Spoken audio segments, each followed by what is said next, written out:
qué gusto tenerlas acá. Es un honor que sabemos que estás en México ahorita y pues es un placer poder tener esta conversación con ustedes dos. Y el tema que hoy nos ocupa es el de cuando la enfermedad llega a la familia. Me gustaría saber, Shuli, ¿cuándo te diagnosticaron? ¿A qué edad? Me diagnosticaron a los 27 años, Uh-huh. que era como el principio de mi vida. Era actriz y de pronto ya no podía hacer nada porque cuando me diagnosticaron, bueno, no, ahí me empezó, ahí no me diagnosticaron, ahí me empezó y me sacó de circulación un rato. El diagnóstico de hecho fue hasta los 32 años, fíjate, 5 años después me diagnosticaron. Pero a los 27, ¿qué pasó? A los 27 tuve el primer ataque de esclerosis múltiple y me quedé, pues, no paralítica completamente, pero no podía muy bien caminar ni nada, de la barba para abajo. O sea, las manos así las tenía, los pies, o sea, no podía realmente funcionar. ¿Y para ti, Luchi, recuerdas ese evento, ese momento? Cómo no, es una pesadilla. Ahora no, ahora lo pienso y gracias a Dios está como está.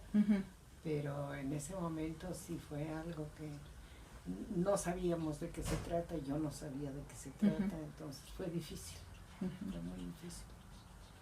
¿Alguien más de tu familia que lo viviera? Bueno, era yo, mi hermana, mi hermano que era mucho más chico y mi mamá. Mi papá murió hace muchos años, o sea que... Sí, para entender más o menos cómo fue, por ejemplo, que recuerdes para tus hijos, alguna cosa que te haya... No fue compartido, empezando porque Shula nos pidió que no se platicara. Con ellos. Con nadie. Con nadie. Sí, esa fue como mi primera reacción, fue no quiero que todo el mundo se entere. Sí.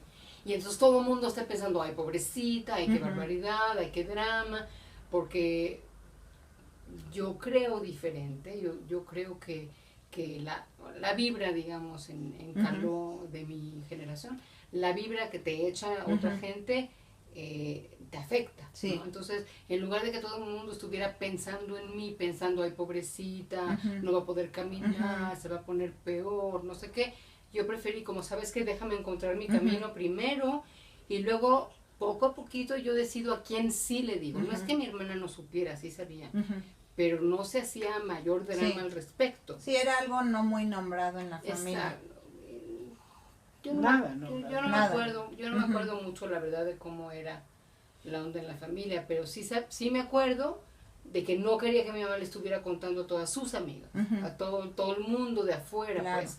Y yo me tardé un buen rato en poderle ir diciendo a mi mejor amiga, a mi otra mejor amiga, como despacito, cuando yo sintiera que yo tenía lo que sea que fuera que yo sentía, que tenía la fortaleza interior, me imagino, para poder lidiar con la respuesta del otro, ¿no? Digo, si mi mejor amiga, si yo sé que era una persona con cierta fortaleza que pudiera no desbaratarse frente a mí en su miedo o en su angustia, ¿no? Entonces yo podía decirle y llevarla bien, pero a la gente que se súper sacaba de onda, pues no se lo quería ir a contar. Entonces fue un recurso tuyo mantenerlo como más en privado. Eso fue una de las cosas. La otra cosa es que en cuanto a qué me apoyó al principio, en especial con el diagnóstico y lo que se empezaba, ¿no? Porque es un trayecto muy largo. Entonces yo sí, desde entonces ya era una buscadora espiritual y realmente para mí el tener la atención puesta en levantar mi estado de conciencia a un nivel menos material y burdo, ¿no? Me ayudaba que meditaba desde el principio, que respiraba diferente. Todavía antes de esta entrevista, por ejemplo, pues canté un poquito de cualquier sonido que a mí me sirve en este momento y hice un poquitito de conexión interior para estar conectada con quien soy realmente y no nada más con una reacción a todo lo de afuera o a todos los síntomas, ¿no? Sí, porque muchas veces lo que pasa es que la gente cree que es la enfermedad, ¿no? Como que les cuesta trabajo ponerla aparte de lo que es su persona, lo ¿no? que uno es. Exacto. Entonces esto es como hacer este tipo de meditaciones o mantras, no sé cómo le llames tú, pues te ayuda, ¿no? Claro, a conectarte con quien realmente eres y que no la historia de lo que te pasa es lo que realmente eres. Esa es como la separación. Sí. ¿No? O sea, yo como ser puedo crear una vida. Si no dejo que el dictamen, digamos, de un diagnóstico dirija lo que me va a pasar, que es lo que pasa. A mucha gente eso le pasa, no te dan un diagnóstico y tú decides, ahora esto es lo que toca. Y para ti, Luchi, ¿cómo ha sido esta experiencia de la actitud que ha tomado tu hija? Mira, ya pasaron muchos años, entonces yo creo que es un abanico de diferentes formas de cómo tomarlo.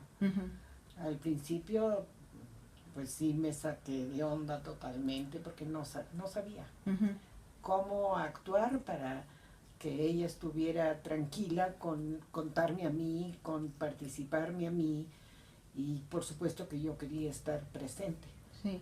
Como se lo dije, a los resultados de todo lo que ella ha logrado, porque sí creo que la labor ha sido totalmente bella, con apoyo, pues uno tiene que estar allí.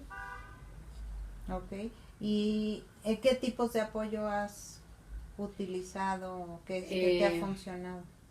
Mira, yo muy recién después del primer ataque fuerte, o ya, yo creo que más bien después del diagnóstico, a mí me invitaron a un grupo de terapia, era un grupo psicocorporal, y en ese grupo aprendí la terapia psicocorporal y en eso me entrené. Por cierto, eso es lo que de ahí en adelante yo he hecho en la vida, o es el principio, digamos, de mi proceso terapéutico como terapeuta, pero ese grupo fue lo que me apoyó durante ese año de modo emocional.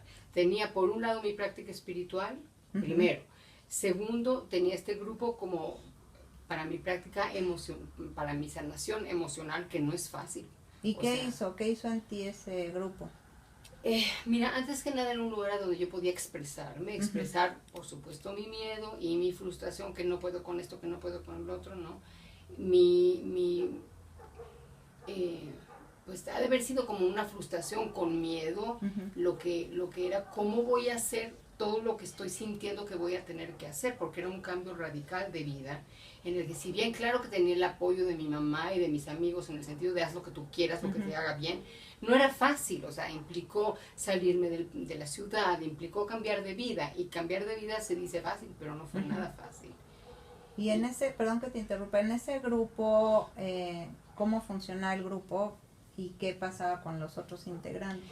Mira, era un grupo como es todos los grupos de apoyo, ¿no? O sea, con el hecho de que no era un grupo en el que nada más venías y platicabas lo que te pasaba, porque era un tipo distinto de terapia, pero éramos un grupo grande, eran encerronas de 2 días, todo el fin de semana, de todos los fines de semana durante un año. Entonces, ¿sabes lo que pasa en el grupo? Es que te empiezas a conocer y empiezas a apoyarte, y no nada más en ese tipo de terapia, no nada más platicas tu rollo, sino que había muchos ejercicios para provocar en el cuerpo tanto un desahogo como una reacción, como lo que fuera necesario para empezar a desahogar y a expresar. Y bueno, el grupo es muy importante porque es el apoyo, pero también te sirve de reflejo para entender un montón de cosas de lo que te está pasando a ti, inclusive en reacción a lo que la otra persona está diciendo, ¿no? Porque a ti se te sube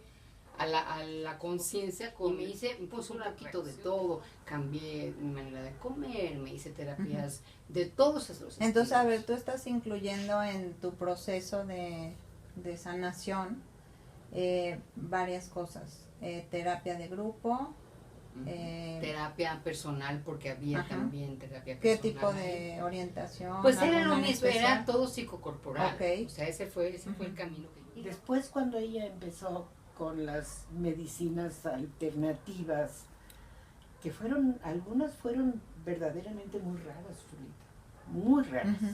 Que ella te platique de qué estoy hablando. Bueno, yo lo escribí todo en un libro, porque había que poner eso por escrito, y cuento varias de las cosas que me hice en ese libro.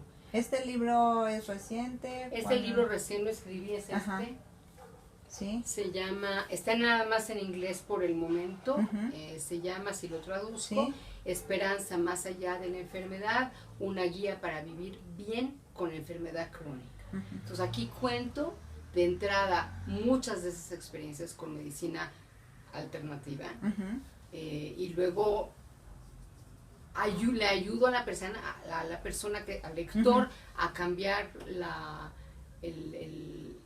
manera de pensar para poder crear un cambio también en el cuerpo, porque sí creo que la cosa va del espíritu a la mente, a la emoción y al cuerpo como ya la manifestación última de todo lo demás primero. O sea, ¿tú crees que la parte de la cognición repercute de manera totalmente, absoluta en el cuerpo? Yo creo que lo que decimos, si tú dices, no quiero dar ejemplo, en este momento no puedo dar un ejemplo, pero lo que yo vaya a decir, la frase que yo diga al respecto de una situación me puede hacer sentir bien o me puede hacer sentir mal. Perfecto. Y la onda es que somos tan negativos que en general el patrón de conducta es que nos vamos a lo negativo y entonces eso nos pone peor. Pues. Sí. Y Luchi, ¿a ti qué opinas sobre esto que platica Bueno, es muy personal de ella. O sea, tú en cuanto a los pensamientos, ¿qué piensas? O sea, ¿estás de acuerdo? ¿Sus pensamientos? En general, en lo que uno piensa, las actitudes que uno toma. A ti, por ejemplo, ¿cómo te has ido? O sea, ¿tú cómo has lidiado con toda la enfermedad a través del tiempo, en este sentido de los pensamientos? Con respeto es como he lidiado. Respetando. O sea, ella necesita y quiere y eso es lo que hace. Yo allí estoy para lo que ella necesita. Esté de acuerdo o no esté de acuerdo. Algunas de las cosas que ella se hizo, yo la verdad no estaba de acuerdo, pero ahí estaba. ¿Sí? Entonces, pues así es como estando presente para ayudarle en lo que necesite. No fácil. Qué importante, digo, ¿no? Que hayas tenido este apoyo de tu mamá. Sin duda, no se puede solo. Y entiendo lo que debe de haber sido para ella. Y dime una cosa, además, ¿qué en concreto ha sido para ti en todos estos años? A pesar de que supongo que tienes días difíciles, días buenos, ¿nos puedes contar un poquito? Porque luego las personas también pueden entender que es muy fácil, a pesar de que tú has tenido una buena actitud. Ciertamente ¿qué les puedes mejores decir? Días y peores días, y más que días tengo mejores épocas, rachas y peores rachas, ¿no? Lo que le puedo decir a la gente es, así como uno aprendió a vivir mejor en su vida normal y tuviste que aprender cosas para vivir mejor en tu vida normal, aquí vas a tener que aprender mejor en esta nueva vida, que es tu vida nueva. O sea, si yo entiendo que si en este diagnóstico por lo menos va a ser, si no me voy a curar y esta va a ser mi realidad, yo puedo hacerme cargo de mi realidad de tal manera que no se vuelva un horror, no se vuelva un veredicto de parálisis y de cosas así, ¿no? O sea, tener fe en uno mismo y buscar, porque siempre hay algo, a lo mejor no hay la panacea, no creo que exista. Sin embargo, en el proceso de ir buscando qué hacer, encontrar el yoga, por ejemplo, que te hace bien, porque específicamente ese yoga te hace bien, bueno, pues ya, ese es un pasito en una escalera que es muy larga, ¿no? Pero hay que dar esos pasos, hay que atreverse a dar esos cambios, hay que atreverse a hacer esos cambios importantes en la vida, aprender a pensar de una manera más consciente, ser más consciente de lo que sacas a través de tu boca, ¿no? De lo que dices de las cosas, de cómo te cuentas tu cuento. Yo me puedo estar contando una historia de horror y me va a afectar, y me puedo estar contando una historia completamente diferente Y no es que sea negación necesariamente, y además la negación, so what, está bien incluso negar que tengo una cosa horrorosa y pensar que la vida va a seguir y va a seguir como se pueda y yo ahí voy a estar haciendo lo mejor que pueda mientras dure, pero pues eso es real para quien sea, enfermo o no enfermo. ¿No? Luchi, ¿y tú qué te gustaría decirle a tu hija con respecto a todo lo que ha venido viviendo? ¿Qué te gustaría decirle en este momento? Pues antes que nada, que la respeto. ¿Se lo puedes decir? Profundamente la respeto, porque para ella, para que así no logro, me va a hacer llorar. Sí, está bien. Vale. Está ella bien. te está haciendo llorar, Sí, no yo. la pregunta. Lo que la quiero, lo que la admiro, y gracias por haber hecho todo lo que hiciste. Porque gracias a lo que hiciste, estás como estás. Y yo, gracias a Dios, también. Sí, también. Qué importante, ¿no? Esta parte de ambas de resiliencia. ¿Nos puedes contar un poquito acerca de tu libro? Dices que lo divides en más o menos como en tus memorias. Lo divido así. La primera es chiquito, son 11 capítulos nomás. La primera parte de cada capítulo te cuento una viñeta de lo que me pasó, que fui al doctor ese día y me hicieron esto y esto, que fui a esta otra terapia rarísima y me hicieron esto y esto y esto. Rarísimas, hubo unas de veras rarísimas. Sí. Tengo unos implantes de cerebro, de hipófisis de cerdo. Aquí bajo el brazo cuento todo eso. Te cuento una historia. O sea, primero está muy entretenido porque vas a oír una historia loca de búsqueda de sanación. Después de eso, por supuesto, lo que hago es tirarte un rollo de lo que yo creo en cuanto a lo que implica la sanación y lo que es el pensamiento, también cuerpo-mente, ¿no? De cómo puedes desarrollarlo. Y luego la tercera parte, o la segunda parte de hecho, pero más o menos, es se llama Tips para ayudarte a ti mismo. Y entonces ahí son de veras lista de diferentes acercamientos y modalidades terapéuticas para ayudarte a ti mismo. No necesitas a un terapeuta, sino para que tú solito vayas haciendo ABC, ¿no? Despacito, cosa por cosa, lo que te lata, porque no todo es para todos. Y te doy un montón de cosas que para ti te han funcionado. Que me han funcionado a mí y que le han funcionado a mis pacientes que he apoyado durante muchísimos años también. Tengo 33 años haciendo terapia, o sea que como 30, ¿no? Y ¿Cómo le llamas al enfoque que tú haces? ¿Ecléctico? En este momento yo le llamo a lo que yo hago teracoaching, porque es terapia, terapia de todos los estilos de la terapia, o de muchos de ellos, de modalidades, y por otro lado soy coach y soy coach médico, entonces hago una amalgama de esas dos palabras, ¿no? Y me llamo teracoach. ¿Y qué es esta parte médica que haces? El coaching se puso de moda, ¿no? El coaching en este momento tiene que ver con qué pasos das para seguir adelante en tu vida con la meta que tengas. Si vas a hacer un business, pues vaya a hacer business, ¿no? El coaching médico es cómo tomar las riendas de mi vida en paralela al tratamiento médico que hagas. O sea, yo no tengo que meterme con el tratamiento médico, pero a través de un coaching que está basado, ese modelo de coaching está muy basado en lo que es la neurolingüística, que es cómo hablo, cómo pienso, cómo la perspectiva que uso con respecto a lo que me está pasando, ciertas modalidades y acercamientos de la neurolingüística para ir caminando tu camino que tú vas decidiendo y tú lo vas construyendo también, paralelo a la enfermedad. ¿No? Eso es lo que es el coaching médico, que es una modalidad muy nueva, por cierto, de una mujer en Israel. Sí. Pues no sé si tengan alguna otra cosa que les gustaría agregar, importante o... Yo quisiera que la gente supiera que de acá va a salir un curso en donde voy a... ¿En línea o...? En línea, un curso en línea, claro que si me invitan a algún lado lo hago en el lado específico físicamente, pero va a estar en línea también precisamente para llevar a una persona como me llevaron a mí durante un año, digamos, en lugar de 12 meses serán 12 sesiones de X horas, no sé, a través de un proceso terapéutico de aprendizaje de cómo lidiar con tu enfermedad crónica, la que sea, no esclerosis múltiple, sino la que sea, que te duelen los dedos, las articulaciones, pues eso. Perfecto.